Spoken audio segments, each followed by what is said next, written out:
दोस्तों, कहानी की शुरुआत होती है साउथ कोरिया के शहर सियोल से, जहां जो इन चांग नाम के एक आदमी को दिखाया जाता है जो अपने साथी के साथ अमेरिकन बॉम्ब डिफ्यूज करने के लिए एक खास जगह पर आया हुआ था। दरअसल काफी दशक पहले अमेरिका और साउथ कोरिया के बीच एक जंग का आगाज हुआ था और उस युद्ध में यूज किए जाने वाले हथियारों की अब तक तलाशी ली जा रही थी। और फाइनली इन चांग बॉम्ब ढूंढकर उन्हें डिफ्यूज कर देता है और फिर यहाँ से सीन शिफ्ट होता है इन चांग की प्रेग्नेंट वाइफ सूजी पर, जो क्लिनिक में अपना चेकअप कराने के लिए आई हुई थी। और जैसे ही सूजी क्लिनिक से बाहर निकलती है तो तुरंत इंचांग उसे कॉल कर बेबी के बारे में पूछता है कि हमारे घर बेबी गर्ल आएगा या बेबी बॉय। लेकिन सूजी कोई जवाब देने के बजाय उस पर गुस्सा होने लगती है, क्योंकि इंचांग काम में इतना बिजी रहता है कि उसे बिल्कुल भी वक्त नहीं देता और इसलिए आज भी उसे अकेले ही आना पड़ा। अभी दोनों के बीच नाराजगी भरी बातें चल ही रही थी कि अचानक रोड पर एक बहुत ही खतरनाक अर्थक्वेक दस्तक देता है, जिसे देखकर इंचांग तुरंत अपनी कार को कंट्रोल करके वहां से निकल पड़ता है।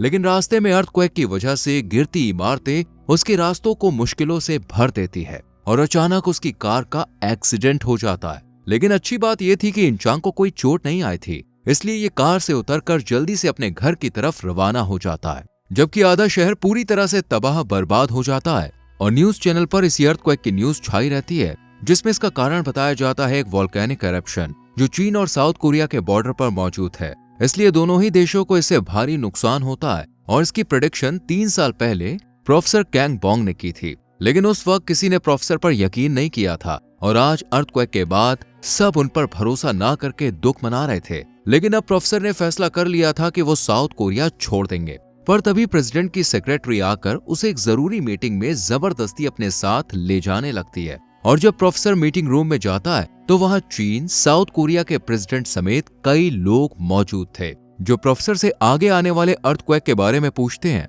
जिस पर प्रोफेसर बताते हैं कि बहुत जल्द 3 अर्थक्वेक आने वाले हैं और उनसे बचने के लिए सिर्फ एक ही रास्ता है, ज्वालामुखी के नीचे न्यूक्लियर बॉम्बिंग करना, जिससे वहां पर गहरा गड्ढा बन जाएगा और लावा के उसके अंदर जाते ही अर्थक्वेक रुक जाएगा। लेकिन प्रॉब्लम यह थी कि चीन और साउथ कोरिया दोनों के पास ही न्यूक्लियर वेपन मौजूद नहीं थे। इस पर प्रोफेसर बताता है कि नॉर्थ कोरिया में अमेरिकन एम्बेसी के पास न्यूक्लियर वॉरहेड्स है, इसलिए हमें नॉर्थ कोरिया से बात करनी चाहिए ताकि हम अमेरिका से छुपकर उनके वेपन को यूज कर सकें और लाखों लोगों की जान बचा सकें। लेकिन दोनों देशों को डर था कि अगर अमेरिका को यह सीक्रेट मिशन पता चल गया तो युद्ध का आगाज हो सकता है। लेकिन इस प्लान के अलावा और कोई ऑप्शन भी नहीं था, इसलिए साउथ कोरिया प्रेसिडेंट प्रोफेसर के साथ एक सीक्रेट मिशन प्लान करते हैं और इसमें इंचांग को भी शामिल किया जाता है। लेकिन जब ये बात इंचांग सूजी को बताता है तो वो बहुत दुखी और परेशान होती है, क्योंकि दोनों ही जानते थे कि इस मिशन में जान भी जा सकती है। पर देश के लिए सूजी इंचांग को जाने की इजाजत दे देती है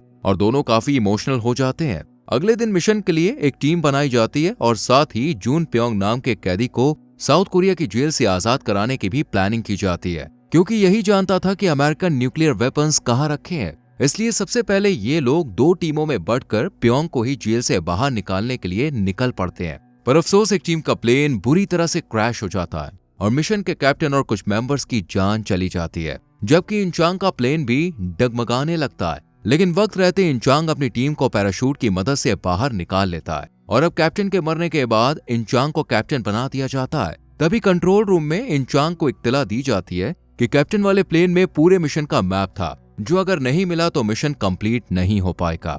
इसलिए अब इंचांग टीम के साथ जाकर फटाफट प्लेन से उस मैप को ढूंढ निकालता है और फिर पूरी टीम जेल के पास पहुंच जाती है। लेकिन ये देखकर इन्हें बड़ी हैरानी होती है कि जेल की निगरानी में कोई गार्ड तैनात ही नहीं है। दरअसल कुछ समय पहले यहाँ पर भयानक अर्थक्वेक आया था, इसलिए सब गार्ड्स जान बचाकर वहां से भाग निकले थे। और इस बात से खुश होकर टीम तुरंत जेल के अंदर जाकर प्योंग नाम के कैदी से मिलती है। लेकिन प्योंग जब उन्हें देखता है तो उसे समझ नहीं आता कि वो उसे क्यों आजाद करना चाहते हैं। इस पर इंचांग उसे पूरी बात बताता है, पर प्योंग उसकी मदद करने को राजी नहीं होता।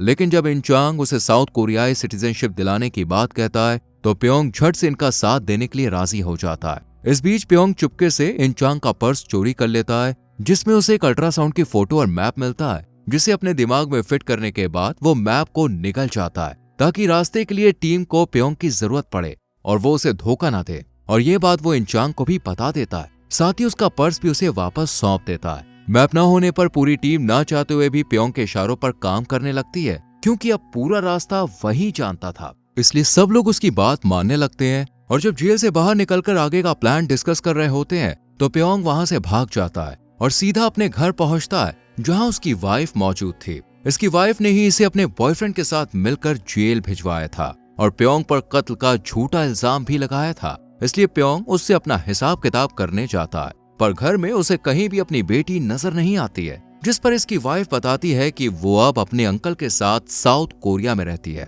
इधर इन चांग और उसकी टीम प्योंग को ढूंढने में लगी होती है। ये लोग शहर में घूम ही रहे थे कि अचानक इनको एक इमारत से गोलियां चलने की आवाज सुनाई देती है, जिसे सुनकर टीम तुरंत उस इमारत के अंदर जाती है जहां प्योंग मौजूद था। उसने अपनी वाइफ को डराने के लिए हवा में गोलियों की बौछार की थी। इन चांग प्योंग को पकड़ लेता है और जब पूरा मामला सुनता है तो उससे वादा करता है कि अगर तुम हमारा साथ दो तो हम तुम्हें तुम्हारी बेटी तक पहुंचा देंगे। अब पूरी ईमानदारी से प्योंग टीम का साथ देने का वादा करता है और तुरंत इन्हें वहां लेकर पहुंचता है जहां अमेरिका के न्यूक्लियर बॉम्ब्स रखे हुए थे। लेकिन इनकी निगरानी के लिए यहाँ सोल्जर्स को भी तैनात किया गया था जो कड़ी निगरानी कर रहे थे और इनकी नजरों में इन चांग की टीम भी कैद हो जाती है, जिन्हें रोकने के लिए सोल्जर्स इन पर फायरिंग करते हैं और इस तरह दोनों टीमों के बीच गोलीबारी होने लगती है। लेकिन विजेता इन चांग की टीम ही बनती है और फिर जल्दी से न्यूक्लियर बॉम्ब के सीक्रेट चैम्बर में पहुंच जाती है और वॉरहेड्स को एक स्पेशल बॉम्ब में इंसर्ट करने लगती है, जबकि टीम ने प्योंग को एक जगह बंद कर दिया था ताकि वो कोई मुसीबत खड़ी ना कर पाए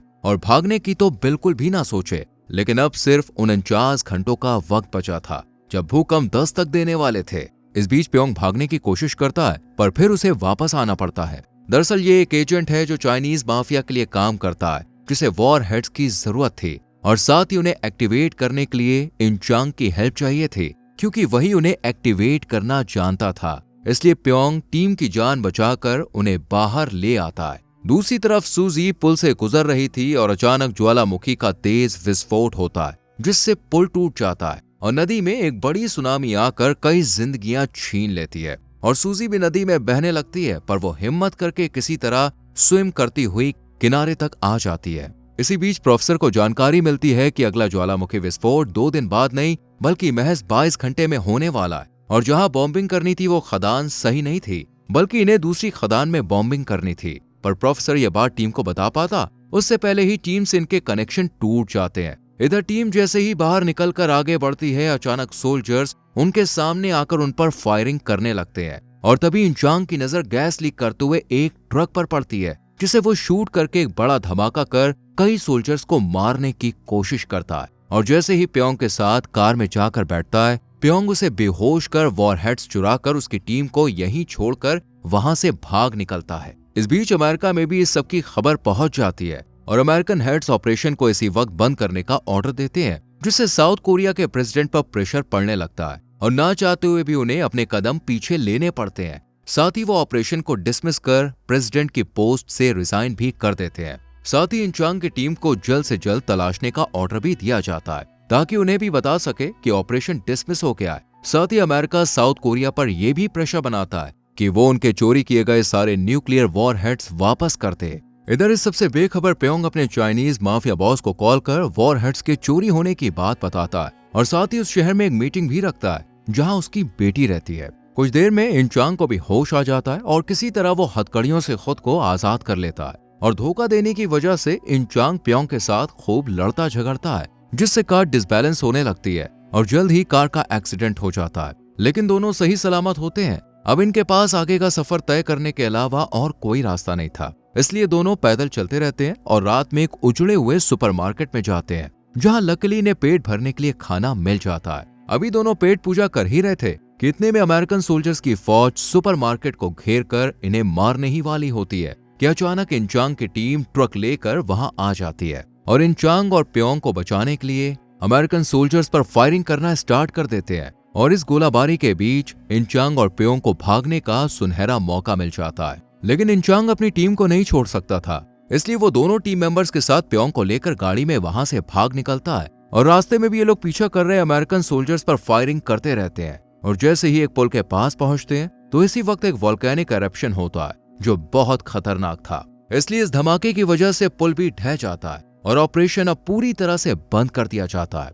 जिसके बाद प्रोफेसर भी अब साउथ कोरिया छोड़कर अमेरिका में बसने का फैसला कर लेता है और एक बस में जाकर बैठ जाता है ताकि एयरपोर्ट जा सके। इसी बीच सूजी भी वहां पे आ जाती है, पर प्रोफेसर उस पर कोई ध्यान नहीं देता। लेकिन तभी एक ज्वालामुखी विस्फोट होता है, जिस कारण वहां पर भगदड़ मच जाती है। भारी भीड़ और सोल्जर्स सूजी को धक्का देने लगते हैं, लेकिन ये बात प्रोफेसर को बिल्कुल भी अच्छी नहीं लगती। और जब इसे पता चलता है कि सोल्जर्स सूजी को देश छोड़ने से रोक रहे हैं, तो उसका गुस्सा और बढ़ जाता है और वो तुरंत प्रेसिडेंट की सेक्रेटरी को कॉल कर उसे ऑर्डर देता है कि तुम सभी जरूरी डॉक्यूमेंट्स चोरी कर लो, क्योंकि वो मिशन को दोबारा स्टार्ट करना चाहता था। सेक्रेटरी भी ऐसा ही करती है, पर अमेरिकन प्रेसिडेंट उसे देख लेते हैं, पर उसे मार नहीं पाते, क्योंकि वो इस वक्त प्रेसिडेंट की सुरक्षा में थी। इधर इंचांग को लग रहा था कि उनका मिशन पूरा नहीं हो पाएगा, इसलिए वो प्योंग को वॉरहेड सौंपने का फैसला करता है। पर अब प्योंग को भी अपनी गलती का एहसास हो गया था, इसलिए वो इंचांग को मैप बनाकर देता है और खुद अपनी बेटी को ढूंढने के लिए निकल पड़ता है। और शहर में उसे अपनी बेटी मिल भी जाती है, पर उसे पहचान नहीं पाती। इतने में चाइनीज गुंडे वहां पर आकर उससे वॉरहेड्स मांगते हैं, जो प्योंग ने इंचांग को दे दिए थे। इसलिए वो इन्हें समझाता है कि उसके पास वॉरहेड्स नहीं है। ये सुनकर गुंडे उसे शूट कर देते हैं और इतने में अमेरिकन सोल्जर्स आकर चाइनीज गुंडों पर गोलीबारी करने लगते हैं। दूसरी तरफ प्रोफेसर किसी तरह इंचांग से कांटेक्ट कर उसे सही खदान के बारे में बताता है, पर इंचांग को वहां का रास्ता नहीं पता था, क्योंकि उसके पास आधा ही नक्शा था। इसलिए पूरा मैप जानने के लिए वो उसी शहर में जाता है जहां प्योंग मौजूद था। लेकिन जैसे ही इंचांग वहां पहुंचता है, तो वहां भयानक युद्ध की स्थिति देखकर वो दंग रह जाता है। इतने में जमीन हिलने लगती है, जिससे डरकर दोनों टीमें भाग निकलती है। अब इंचांग सब साथियों को जल्दी से वहां से भाग जाने को कहता है और खुद अकेले खदान की तरफ बढ़ने का फैसला करता है। पर प्योंग जो रास्ता जानता था, वो उसके साथ जाता है। रास्ते में इंचांग सूजी को कॉल करता है, क्योंकि वो नहीं जानता था कि वो जिंदा बच भी पाएगा या फिर नहीं। जल्द ही दोनों खदान के पास आ जाते हैं और बॉम्ब लेकर एक लिफ्ट के पास जाते हैं, पर लाइट जाते ही लिफ्ट बंद हो जाती है। ये देखकर इंचांग खुद बॉम्ब के साथ नीचे जाने का फैसला करता है, जहां से वापस आना नामुमकिन था। लेकिन प्योंग जो पहले से जख्मी था, वो उसकी जगह खुद जाने का तय करता है और इंचांग से कहता है कि मैं ये सब अपनी बेटी के फ्यूचर के लिए कर रहा हूँ, तुम मेरी बेटी का ध्यान रखना। इतना कहकर वो नीचे जाकर बॉम्ब ब्लास्ट कर देता है और मिशन कंप्लीट होते ही उसकी जान चली जाती है, जबकि इंचांग काफी दूर निकल आता है। इधर अर्थक्वेक के झटकों के बीच सूजी एक बच्चे को जन्म देती है और फिल्म के आखिर में इंचांग की पूरी फैमिली और प्योंग की बेटी दिखाई जाती है और मूवी यहीं दी एंड हो जाती है। कैसी लगी आपको ये मूवी एक्सप्लेनेशन? कमेंट में जरूर बताएं। वीडियो को लाइक और शेयर करके चैनल को सब्सक्राइब करें और बेल आइकॉन प्रेस करें।